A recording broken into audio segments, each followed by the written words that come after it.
সামনেই আমার মামার মেয়ের বিয়ে, তো ভেবেছিলাম বোনকে বাড়িতে নিয়ে এসে সুন্দর করে সাজিয়ে গুছিয়ে আইবুড়ো ভাত খাওয়াবো, কিন্তু সেটা তো আর হলো না, কারণ আমার শ্বশুরমশাই ভীষণ অসুস্থ ছিল সেই সময়।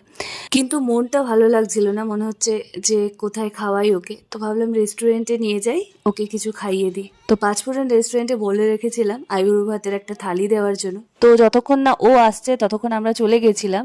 আমরা একটা চাউমিন অর্ডার করেছিলাম, কারণ মাম্মা বলছিল চাউমিন খাবে, আমাদেরও প্রচণ্ড খিদে পেয়ে গেছিলো। তো তারপরে আমরা সার্ভ করে কিছুটা খেতে না খেতেই দেখি ম্যাডাম চলে এসেছে। তো এই হচ্ছে আমার মামাতো বোন, তো ওর জন্য ভেটকি ফ্রাই নিয়েছিলাম, একটা ও খেলো আর আমরা একটা খেলাম। এরপর সুন্দর করে থালিগুলো সাজিয়ে দিয়েছে ওরাই। আর এখানে অনেক কিছু ছিল, মাটন ছিল, চিংড়ির মালাইকারি, পাবদা মাছ, কালিয়া ছিল মাছের, বাঁধাকপি ডাল, 5 রকমের ভাজা, পোলাও ছিল, চাটনি, 5 রকমের মিষ্টি। তারপর মোটামুটি ভালোই খাওয়া দাওয়া হলো। আমরা একটা বিরিয়ানির প্লেট নিয়েছিলাম আর ওকে বাড়ি অবধি দিয়ে এসেছিলাম। আর পরের দিন মা ওকে বলেছিল আমাদের বাড়িতে, মানে মায়ের নতুন বাড়িতে, তো এসেছিল পিসির বাড়িতে আইবুড়ো ভাত খাওয়ার জন্য মামিকে নিয়ে। তো এখানে ও বসে পড়েছে খেতে। আর আইবুড়ো ভাত খাওয়ার আগে আমাদের নিয়ম রয়েছে যে আগে আশীর্বাদ করতে হয় ঠাকুরের সামনে বসে, তারপরে আইবুড়ো ভাত খেতে হয়। আমাদের পুরনো বাড়ি থেকে সবাই এসেছিল, জেঠি বৌদিরা। নিচু হওয়ার অভ্যাস হোক।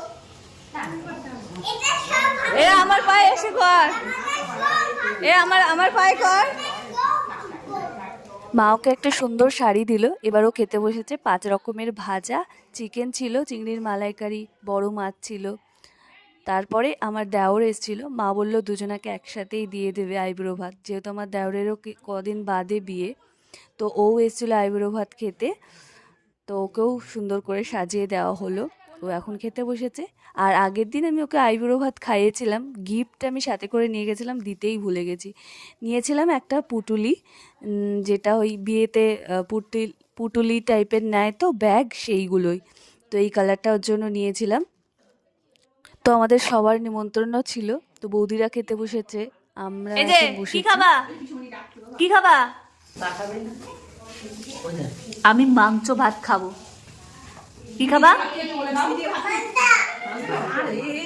আগের দিন সরস্বতী পুজো থাকায় গোটা সেদ্ধ দিয়ে গেছিলো, কিন্তু বাড়ি না থাকায় আমি গোটা সেদ্ধটা না নষ্টই হয়ে গেছিলো। খেতে কিন্তু ভালোই হয়েছিল।